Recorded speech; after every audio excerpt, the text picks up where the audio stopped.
There was a period where the people that were involved with going around and giving seminars to U.S. businesses and demanding that politicians pay reparations and other sorts of things to promote equity, they came up with this phrase, institutional racism. And that was a very useful term because what they could do is they could either look at a country or look at a particular company, for example, or an educational, school or whatever the thing was that they wanted to say, there's institutional racism going on here.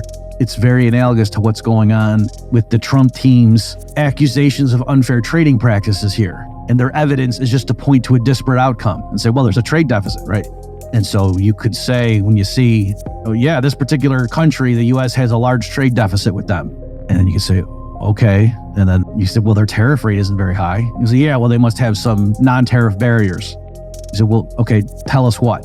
You've got a whole staff of economic analysts and other people. You've had months to get ready for this report. So what is it?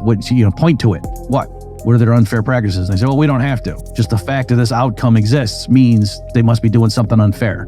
Because if they were being fair, we would have completely balanced trade with them. So you see the similarity? Welcome to InFi, the future of finance. Hey, everybody. Welcome back to the InFi podcast. Well, tariffs are in the news. Several people have asked me to talk about this topic, so I aim to please. I am a man of the people. So specifically, on April 2nd, 2025, the White House released or posted this executive order, the title of which was Regulating Imports with a Reciprocal Tariff to Rectify Trade Practices that Contribute to Large and Persistent Annual United States Goods Trade Deficits. And that was goods trade, not saying that they were good trade deficits. They're bad.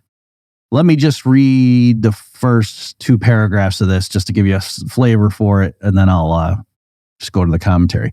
By the authority vested in me as president by the Constitution and the laws of the United States of America, including the International Emergency Economic Powers Act, and he gives the citation, the National Emergencies Act, blah, blah, blah. Section 604 of the Trade Act of 1974 is amended, blah, blah, blah, and Section 301 of Title III United States Code. I, Donald J. Trump, President of the United States of America, find that underlying conditions, including a lack of reciprocity in our bilateral trade relationships, disparate tariff rates and non-tariff barriers, and U.S. trading partners' economic policies that suppress domestic wages and consumption, as indicated by large and persistent annual U.S. goods trade deficits, constitute an unusual and extraordinary threat to the national security and economy of the United States.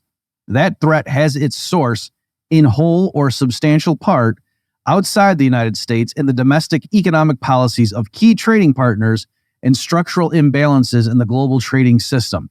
I hereby declare a national emergency with respect to this threat. All right. And then the punchline is they went through and they published tables. And here, I'll show you an example of one of these tables. Okay. Like I said, you've actually got two of them here. This is from a news article talking about it. All right. And so you can see they've got the countries and then they have the tariffs charged to the United States. So you see like Peru is a 10% up and the U.S. is going to charge 10%. Nicaragua charges the U.S. Levies a 36% tariff on the U.S. So the U.S. is going to levy an 18% tariff on Nicaragua as part of this emergency order and so on. So you can see the pattern. They list what the other country is charging, the tariff rate that they're levying on the United States when we try to export goods to them. And then Trump, in his magnanimity, he's not doing a tit for tat. He's doing a one half of a tit for a tat. That he's saying we're going to just levy a reciprocal cut in half tariff against them. Okay. And then the idea is if they see the light and they decide to change their own policies, then we will reciprocate. Right. So the justification for this and the argument is the strategy is to say this, we hope, is just a temporary measure. We love free trade. I, Donald Trump, have a lot of market-friendly economists on my staff. Americans can compete on an even playing field, but how the heck can U.S. workers be expected to compete when all these foreign countries are levying these outrageous tariffs against us, whether explicitly in the form of a statutory tax on U.S. imports going to their country, or if they have other measures in place, like they're subsidizing their domestic manufacturers, or they're putting in place legal restrictions on what U.S. companies can do. in terms of marketing and other sorts of things, various sneaky ways perhaps that these countries can advantage their own industries so that they end up having, from their point of view, a trade surplus with the U.S. From our point of view, we have trade deficits with them.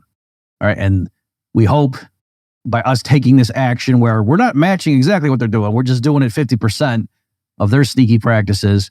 And then hopefully that will, because by itself, what would the tariff do? The U.S. tariff wall would make Americans stop buying so much from foreign producers, switch their purchases to domestic U.S. producers for those goods.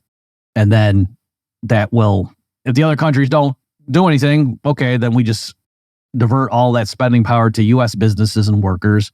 Or if the other countries do see the light and they get rid of their unfair trading practices, then we'll go ahead and lower our sort of retaliatory reciprocal tariff on them. And then we can restore the flow of trade between our countries on a balanced, fair playing field. That's the picture being painted. And there's lots of supporters on Twitter and elsewhere that, yes, this is great. Finally, the U.S. is taking an America first approach to trade. Okay, so what are my reactions to this? And I want to stress, number one, I am against tariffs. Tariffs are taxes. Other things equal, levying a tariff from the U.S. government levying a tariff is putting an extra obstacle in the way of Americans interacting with foreigners. Taxing Americans does not make them richer.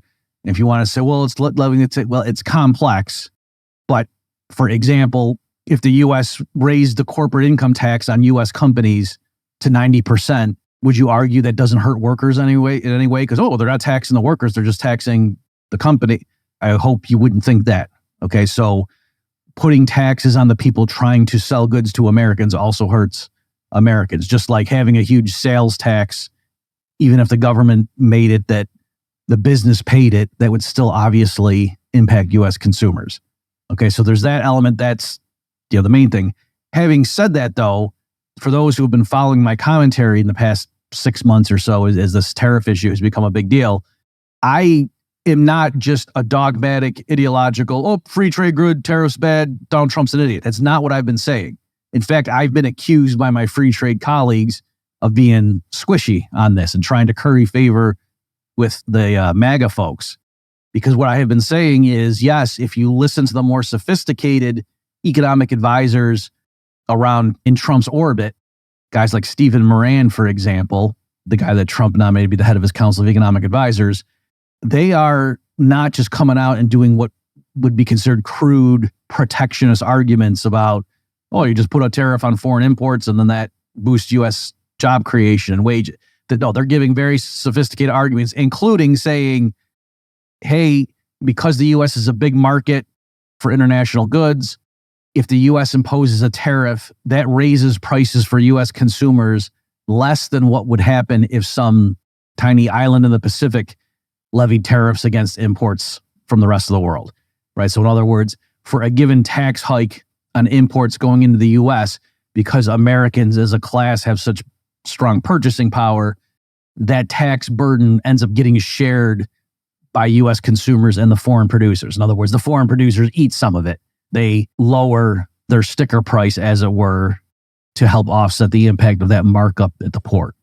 Okay, and so tariffs don't hurt U.S. consumers as much as a given tariff hike might hurt consumers in some smaller country somewhere. And then also the argument went, if the revenue raised from the tariffs is used to reduce U.S. income taxes, well, then that might actually make sense, because income taxes are also very destructive. And right now in the U.S., the rate of, especially like the top marginal rates for the wealthiest people or the highest income earners, are pretty high, whereas tariff rates before Trump came in for a second term were quite low. And there's a well-known result in the economics of public finance saying the damage of a tax is proportional to the square of the rate. Okay, so if you double the tax rate from 10 to 20%, it's not just that you doubled the economic damage from it, you've actually quadrupled it, okay, in terms of standard economic theory. And so given that, just doing a dollar for dollar, hey, if we raise revenue from a tariff by jacking up the rates, and then we use that revenue to do a dollar for dollar reduction in income taxes by reducing those rates, that might overall be very good at promoting efficiency. Okay. So I have covered all those nuances and said all that stuff up till now. So having said all that, in this episode, reacting to what Trump's recent executive order is, I'm going to be very negative. All right. But I wanted to give that background to show I'm not an anti-Trump guy. In fact, I was extremely supportive of a lot of what he did when he first came in the second term. Okay. So let me focus on some things that may have escaped your attention, just even in that title. Regulating imports with a reciprocal tariff to rectify trade practices that contribute to large and persistent annual United States goods trade deficits. So why are they stressing that? Well, there could be an argument. There's some built-in logic here about like the kind of jobs they're trying to promote, right? So what they're certainly trying to evoke is images of blue-collar, red-blooded American men going into factories and making stuff, making cars and steel and things like that, and semiconductor chips and stuff like that. And so we're not so dependent on foreign production. Whereas services, someone being a graphic designer, who cares? Or, hey, we can build the best websites for you or something. That's not what they're about. And so that's partly, I think, why the focus on goods trade as opposed to goods and services. So in general, when people say the U.S. has a trade deficit, it's a blanket term, including the trade of both goods and services between the U.S. and other nations. And even when you lump them together, the total, there is a trade deficit. Right? So I'm not saying that the U.S. has a trade surplus and they're just using this to look at one component to flip it. That's not what I'm saying. But it is interesting they're focusing on goods because on the services side, the U.S. right now has a surplus with the rest of the world. All right. And so that partly undercuts the narrative because if all these other countries had all these unfair trading practices, especially things with like IP and whatnot that the Chinese are engaged in, it's not obvious why the U.S. would be able to be running a trade surplus with the rest of the world if we just look at services. Okay. So as far as the specific numbers, the latest data we have are for February of 2025, like in terms of monthly data. And so the goods deficit the U.S. ran with the rest of the world was $147 billion, right? So the Americans spent $147 billion more buying goods from the rest of the world than foreigners spent buying goods from Americans. However, the U.S. ran a $24.3 billion surplus on services with the rest of the world, right? So the rest of the world, when they were buying U.S. exports of services, spent $24.3 billion more than Americans in the month of February 2025 spent importing services produced by foreigners. Okay. And again, the service, we said, what do you mean to import services? It could be intellectual type things that you email to people, stuff like that. All right. Or if attorneys or financial planners located in Boston or New York or Chicago have foreign clients and they're billing them for the services they're doing, that would show up in the trade statistics as the U.S. exporting services to their foreign clients, that kind of stuff. Okay. So again, just right there, just that little nuance that's partly what's going on here when they keep referring to a goods trade deficit is because they're isolating. So we're just talking about this component of it. And again, I don't know exactly why they're just focusing on that because they could have just said the trade deficit. That would have been a smaller number. But it perhaps, or either way, it does raise the issue of if all these foreign countries have these ostensibly hostile environments that keep out U.S. imports from their point of view, why is it that we have a surplus if we just look at services? Okay. Another thing, why is Trump invoking the International Emergency Economic Powers Act? What the heck is going on with it? The reason is because the president of the United States can't just raise taxes unilaterally. He can't just raise taxes with an executive order. That's clearly, besides spending, clearly the legislature. That's where the Constitution vests the power of the purse. And so President Trump does not have the authority to just say, I'm going to impose higher tariff rates on foreigners, because that's a tax hike. All right. So what he's doing is he's declaring an emergency and then issuing this executive order as a measure to combat the emergency. So this isn't like a revenue measure, right? That's why they're having to frame it like this so that what they're doing is not clearly unconstitutional. Okay, so he invokes, as I say, this International Emergency Economic Powers Act, right? That was the first thing. By the authority vested in me, and including the International Emergency Economic Powers Act. So let's go read that just to see, is this talking about when the U.S. is running massive trade deficits? Is that what this is? So the International Emergency Economic Powers Act was enacted on October 28th, 1977, as the United States federal law authorizing the president to regulate international commerce after declaring a national emergency in response to any unusual and extraordinary threat to the United States, which has its source in a whole or substantial part outside the United States. The act was signed by President Jimmy Carter in December 9. Okay. Provisions. In the U.S. Code, blah, blah, blah, the IEEPA authorizes the president to declare the existence of an, quote, unusual and extraordinary threat to the national security, foreign policy, or economy of the United States that originates in whole or substantial part outside the U.S. It further authorizes the president, after such a declaration, to block transactions and freeze assets to deal with the threat. In the event of an actual attack on the United States, the president can also confiscate property connected with the country, group, or person that aided in the attack.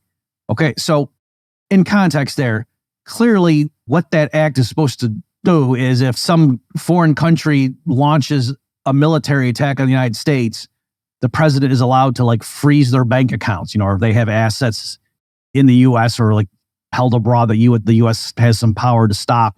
That's the kind of thing we're talking about. Like he doesn't have to go to Congress and say, hey, can I have authorization? These people just launched an attack on Chicago. Can we freeze their assets, please, so they can stop paying their sleeper cells to activate and set off bombs on our bridges?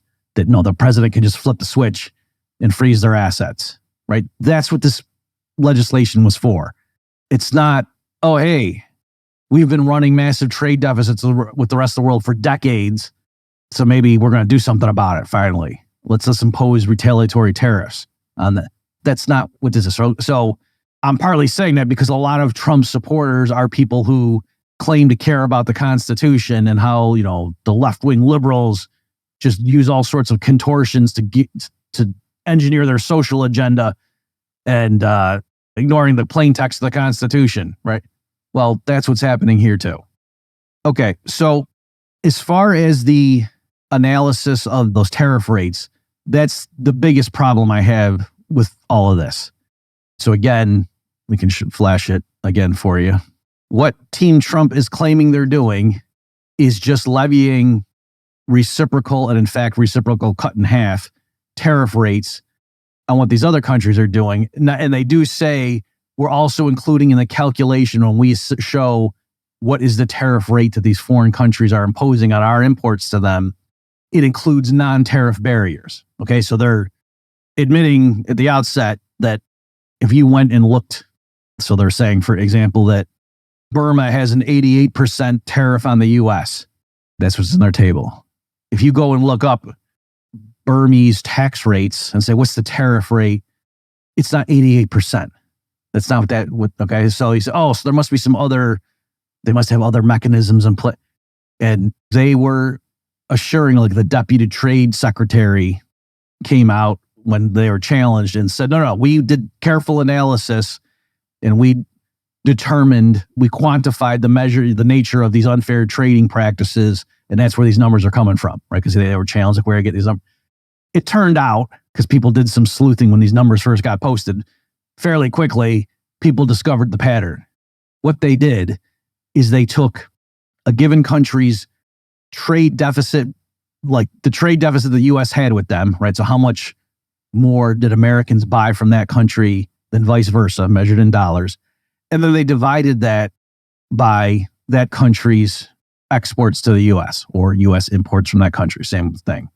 And then that percentage is what they defined as the total effective tariff barrier that they were levying against the U.S. Okay, so they made, and it was because people guessed at that formula, and then they started matching it, right? Like somebody had the data set, some different economists and analysts on Twitter is how I saw it unfold in real time. Some people guessed at that formula and then just started plotting it to see, does that work? And at first, some people just did a couple of cases here and there. So, yeah, that pattern seems to hold. And people were challenging them saying, are you kidding me? That's what they did? Well, how many countries did you check? And like the first guy I saw said, I checked 4. But then eventually somebody just did the whole set and posted like a regression analysis showing the line of here's the formula, and then here's the actual plot of the table that the administration posted on their the White House website, and it was a perfect fit. With one adjustment, there was a minimum of 10%. So even for the countries where the U.S. has a trade surplus with them, you might think, oh, does that mean we should charge them a negative tariff rate cut in half? No, we still impose a 10% positive tariff rate on them, a reciprocal one. Okay, so the actual formula was the minimum of either 10% or, again, our trade deficit with that country divided by our imports from that country, whatever that percentage is, making it a positive to get rid of the negative sign. Okay, so that's how they did it. So that's the reason I was aghast when I saw that. And what was a shame or heartbreaking, I don't know what you want to call it, is there were so many of Trump's fans going around arguing with people when they were like, are you kidding me? And there were people getting so mad posting the White House tables saying, what? These countries, look at the tariffs they're levying on us. We're only levying 50% tariffs in response, and you guys are defending them, and you're with your dogma of free trade. It's like, no. These countries are not levying those tariffs. They're just making those numbers up, right? And it was clear a lot of the Trump fans, like they genuinely didn't understand what the argument was. And I don't blame them because what the Trump team did was so ludicrous and unjustifiable in terms of economics that I get why the defenders would be slow to understand what the critics were even saying. Okay. Also, in fairness, a lot of Trump's critics weren't just being real anal like me here on this one and saying, well, hey, I don't think this is a particularly reasonable way to calculate as a proxy for unfair trading practices, just taking the trade deficit divided by. No, a lot of these people have been saying Trump's a Russian asset since, his first administration and doing all kinds of, oh, he's Hitler.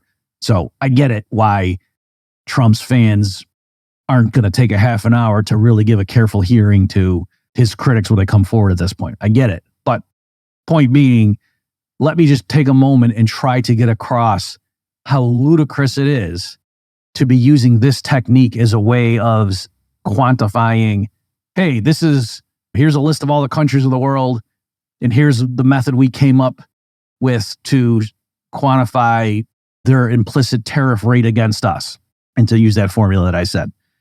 All right, so to repeat, what a trade deficit means is that in a given period, Americans spend more buying goods, in this case, from a particular country than those people spend buying goods from Americans.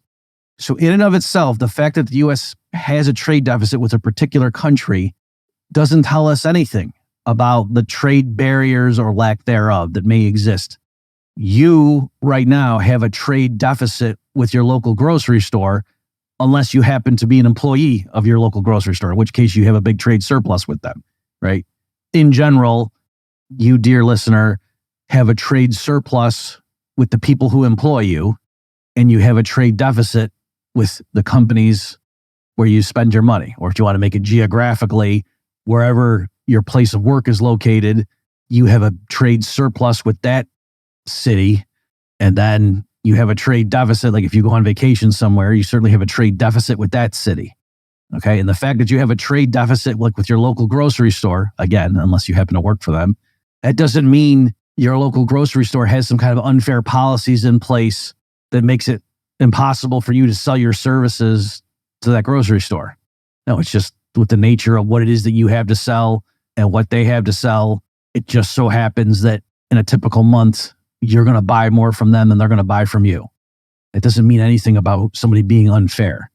All right. So likewise, when it comes to international trade, you take two countries and the fact that one consistently runs a trade deficit with the other, that by itself doesn't tell us anything about whether there's unfair barriers in place.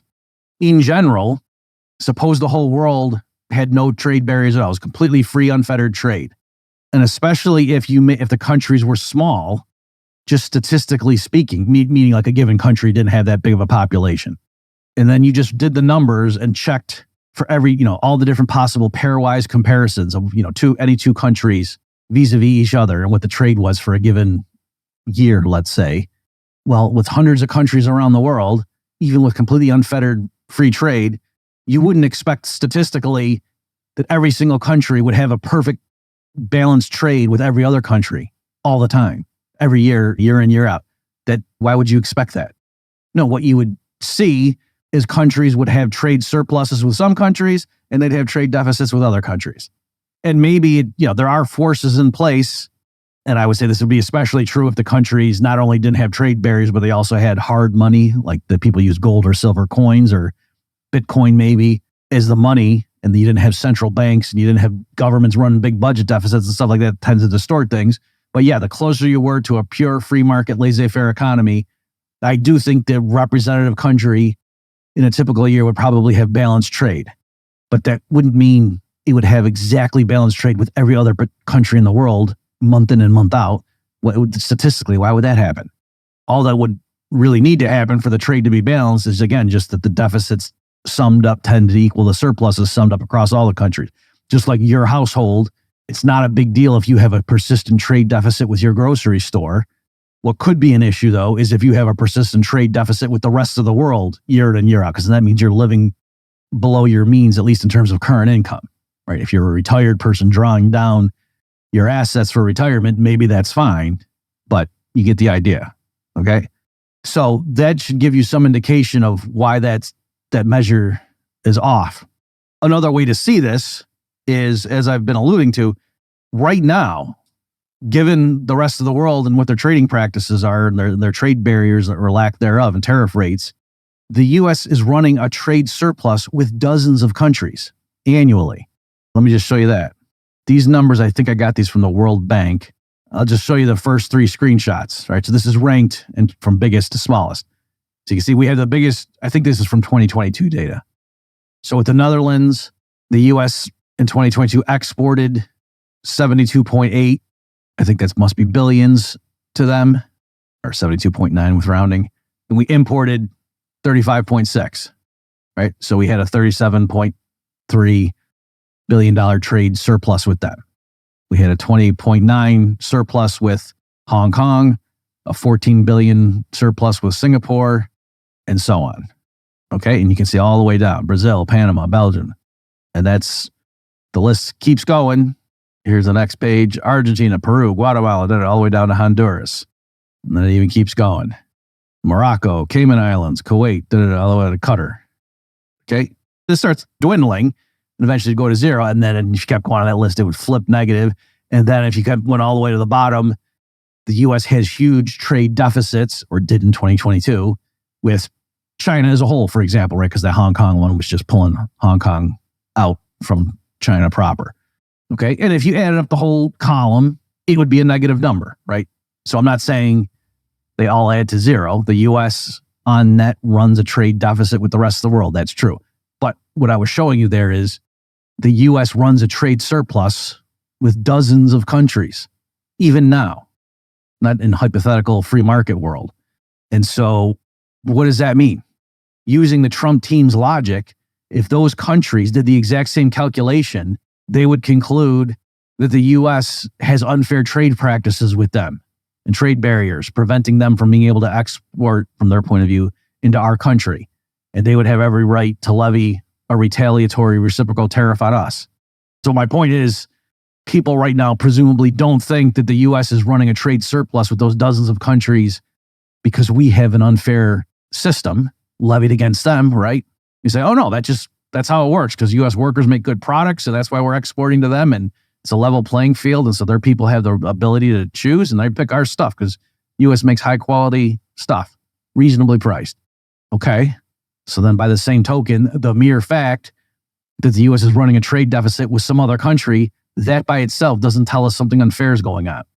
All right, so last point I'll make just on this particular issue, just to try to drive it home, I think there's an analogy with racism, the way that the progressive leftists use that term, right? And so there was a period where the people that were involved with going around and giving seminars to U.S. businesses and demanding that politicians pay reparations and other sorts of things to promote equity, they came up with this phrase, institutional racism. And that was a very useful term, because what they could do is they could either look at a country or look at a particular company, for example, or an educational, school or whatever the thing was that they wanted to say, there's institutional racism going on here. So for example, a particular region or let's say company, they come and say this company has institutional racism.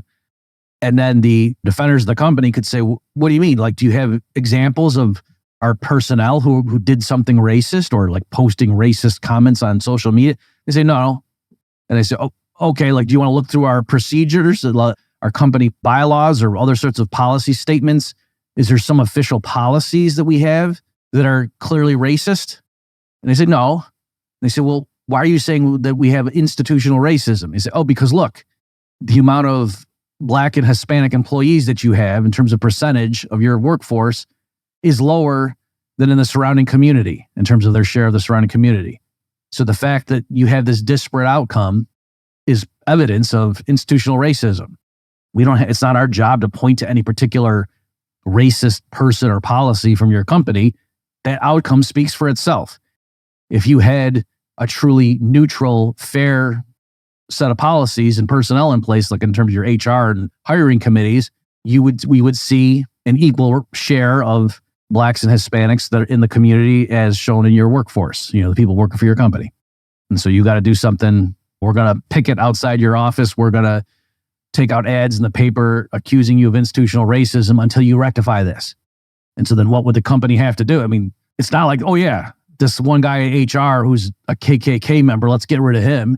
No, that they're not even being accused of necessarily harboring any particularly racist person or policy. It's just that outcome is what they need to do something to fix to get the spotlight off them. And so what would they do? They would have to just change their policies to go out of their way. That kind of thing, whether you like that or not, that's clearly the type of thing that the typical Trump supporter despises.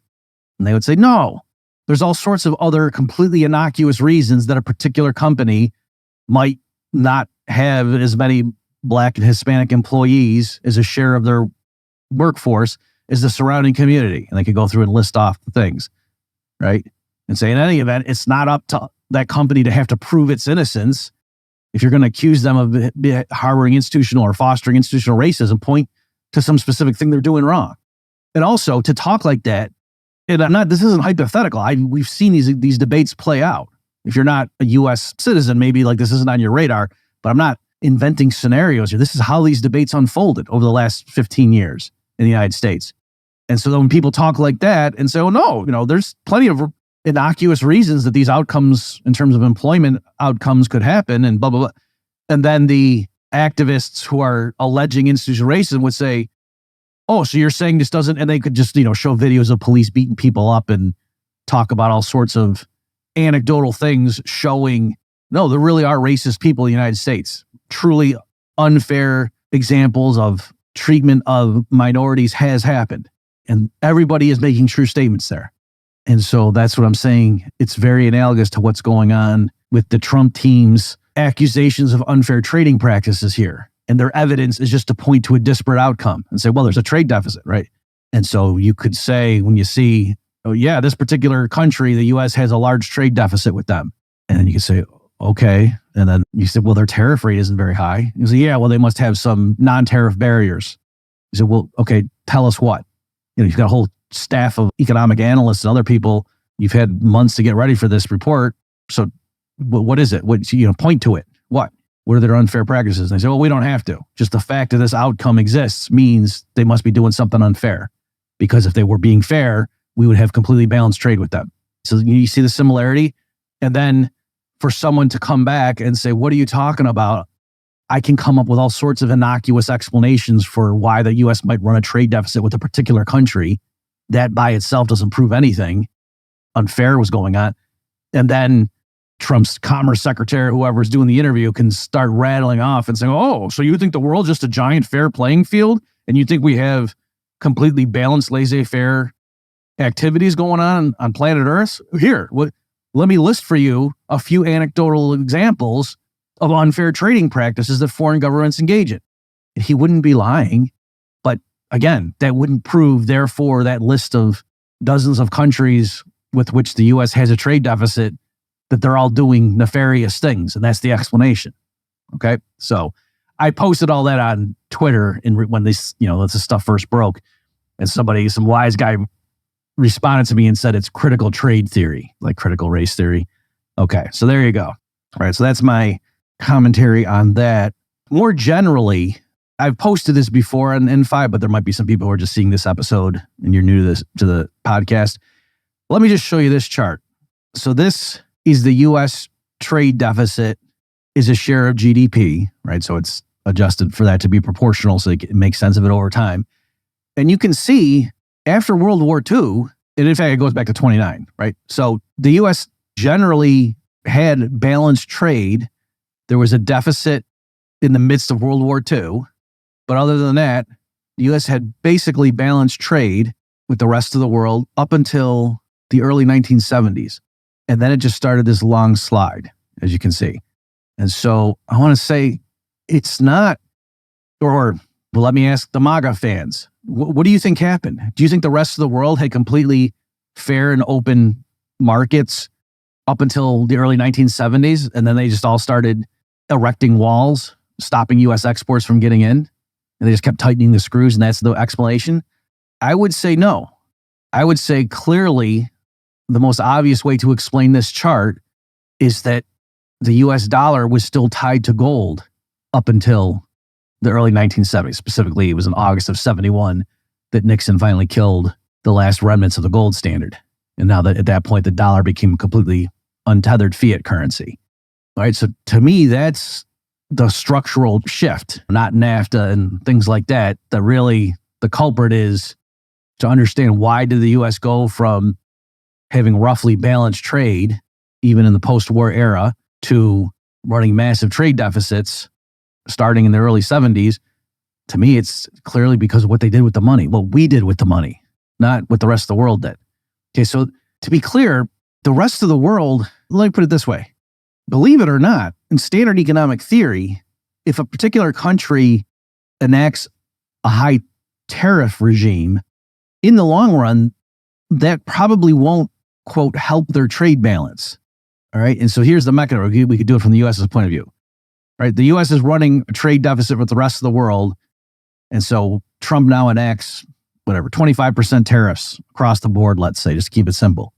Most economists do not think that in the long run, the impact of that is going to reduce the trade deficit because, thinking, oh, well, now Americans are going to import fewer goods because they're artificially now being made 25% more expensive. So then they'll switch to U.S. producers. And so you're thinking, okay, so imports in the U.S. are going to shrink. And then if you thought exports would stay the same, well, then the trade deficit goes down, right? I mean, yeah, if that's how it happened, but guess what? By the U.S. enacting a 25% tariff structure across the board, yeah, that would reduce imports. But then what happens? That you can't stop the analysis there. So because foreign goods are now more expensive, Americans do temporarily switch away from trying to buy them and trying to buy U.S. goods. So that means people don't need to take as many dollars and turn them into foreign currencies to buy the foreign goods, right? If the U.S. doesn't want to bring in as many imports from Japan because all of a sudden now they're 25% more expensive because of a new tariff, then Americans, it's true, they stop trying to buy as many Japanese cars. But then what happens to the exchange rate? That means the people who before would have, Americans who get paid their wages in dollars now want to buy fewer Japanese models that are, on dealerships in the U.S., but they brought them over on a ship from Japan. Ultimately, along that chain, there's somebody who's trying to take fewer U.S. dollars to go buy yen to ultimately pay the manufacturers in Japan who make the Infinities or whatever. And so that makes, right, there's fewer U.S. dollars chasing yen in the foreign exchange markets. So what does that mean? It means the dollar strengthens against the yen. Okay, so other things equal, if the U.S. suddenly enacts a big hike in tariff rates across the board, that would tend to make the dollar strengthen against foreign currencies. Incidentally, the dollar fell against all the major currencies right after Trump made this announcement. And I've seen different theories as to why that is, but economists would agree in and of itself, Trump raising tariffs should strengthen the dollar, right? So there's things about, are people anticipating a recession? Are they anticipating retaliation? Is it because actually Trump's announcement said these new rates go into effect in a few days? So was there a massive rush for people to import a bunch of stuff right before the tariffs went up. There's all kinds of theories I've seen as to why did the dollar weaken, but the dollar, other things equal, if the only thing going on is a hike in tariff rates, strengthens. And then what does that do? If the dollar's stronger, well, that means now American consumers, when they're considering foreign imports versus domestic products, yes, whatever the sticker price is now has a 25% addition to it because the new tariff in our little thought experiment. But if the dollar has now strengthened, that tends to counterbalance that. The Japanese cars, which to them are priced in yen, what does that look like to U.S. consumers? Well, you do the exchange rate. Oh, it's this many dollars. And then if Trump puts in a tariff, that times 1.25, now it's higher. Ooh, but if the dollar strengthens 20% against the yen, now it comes down again. Okay. And then also the fact that the US dollar is stronger, foreign countries now aren't going to buy as much US exports. So American farmers who are trying to export wheat, when the dollar strengthens, it's harder for them to sell as many bushels of wheat to foreigners because now their wheat becomes artificially more expensive to them. Okay. So the point is, in general, hiking tariffs, yes, it can reduce the flow of imports into the US, but because of the effect on the currency, it will also reduce the flow of exports out of the US. And so it's not obvious that you're even, quote, improving the trade balance or reducing the trade deficit by doing that. You might be reducing it in dollar terms just because, if imports and exports both shrink, even proportionally, then the dollar value of the difference might be smaller. But in terms of proportions, it's not obvious that you're going to even do it. You're certainly not going to do as much as the naive analysis would suggest. Okay, so just tying this back to the gold standard analysis, what I'm saying is the fact that the U.S. trade deficit was roughly zero, or we actually had mild surpluses in the post-war era, and then that flipped over to growing trade deficits year in and year out. To me, that's not evidence that, oh, wow, these other countries must be enacting all sorts of barriers to U.S. imports into their country, because that's most of those types of barriers would just cause a currency shift, and you wouldn't see a lasting impact on trade, the trade balance. Okay. Whereas messing with the currency from the U.S. point of view, that could do it. In closing here, last point I want to make, I've been beating up on the Trump team so much, but let me use that same argument to flip it on this guy, John Malden of Malden Economics. Some people sent me this article that he wrote talking about trade deficits. He was making the case that, hey, the team Trump folks are getting all hung up about trade deficits. They don't understand. And these are some standard arguments that I want to just kind of show that the people who are saying trade deficits either are innocuous or they're caused by other things and tariffs aren't the answer. Even there, I think sometimes they misstep. So let me just read this part. So this is, again, John Malden talking or writing. He says, if you have the privilege of being the world's reserve currency, and that's what the U.S. is with a dollar, and you really, really, really want to keep that privilege, you must do what my friend Paul McCulley says. Act responsibly irresponsible. You must inject your currency into the global system at size.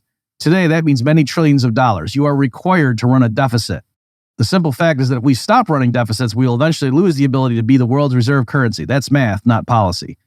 Okay, so what's interesting is that Paul McCulley guy that he's citing, who says, hey, if we want to keep the dollar as the global reserve currency, we have no choice but to run large trade deficits year in and year out to give net dollars to the rest of the world. That's the logic there. And how do we give net dollars to the rest of the world year in and year out? So foreigners want to accumulate dollar assets. That's the idea. And so how can they do that? Well, the only way is if they send us more goods than we send them. That's the way they're paying for their accumulation of dollar reserves. That's the argument. And hey, this is just accounting. That if we refuse to do that, if somehow Trump really did get it so that we just ran a balanced trade year in and year out, or even a surplus, well, then in effect, that would be siphoning dollars on net from foreigners. And after a while, they would realize, well, we can't use the dollar as a global reserve currency. They're sucking it away from us. That's the argument he's making, and he's citing Paul McCulley. Paul McCulley is also the guy that Paul Krugman cited back in 2001, who said this. So this is Krugman writing. It was a 2002 column. So after the 2001 recession kicked in 2002, Krugman's writing a column, and he says, to fight this recession, the Fed needs more than a snapback. It needs soaring household spending to offset moribund business investment.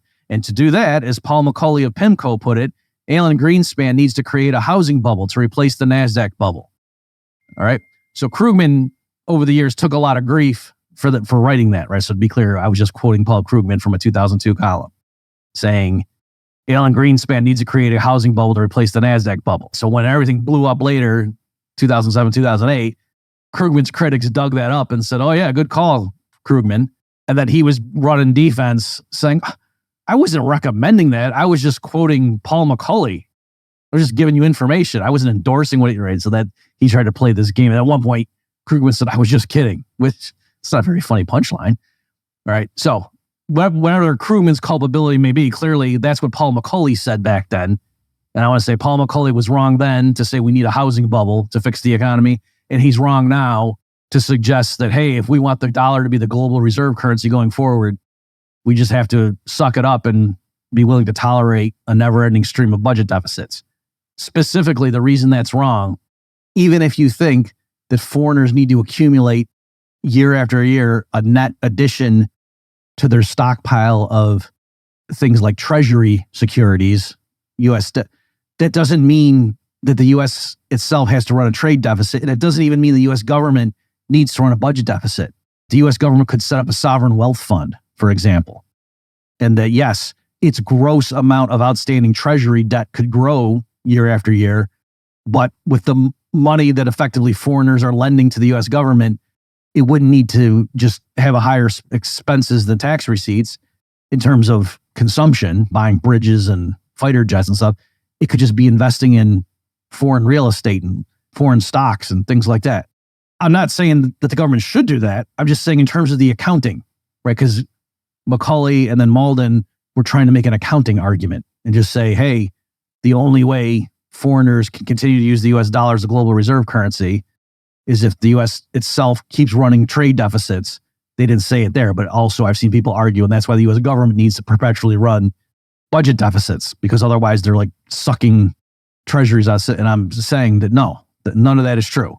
If you want to think about, yes, the U.S., if you think about it, could it be exporting dollars, right? So people use that terminology. And then they think, well, gee, if the U.S. is going to export dollars, that's one of our key exports besides wheat and fighter jets and stuff like that, and software services. We export dollars.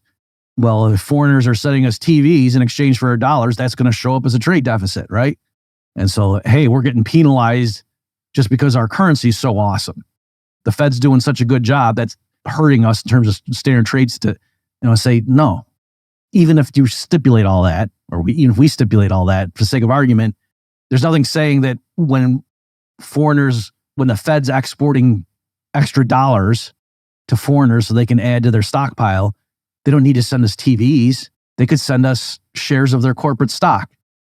People in Australia could send us title to their real estate, right? So that doesn't follow a lot of these things that are allegedly the result of mere accounting. Okay, so that's a good spot. So in conclusion, everybody's wrong on this stuff. That's why I need to come back to the InFi podcast. Thanks for your attention, everybody. See you next time.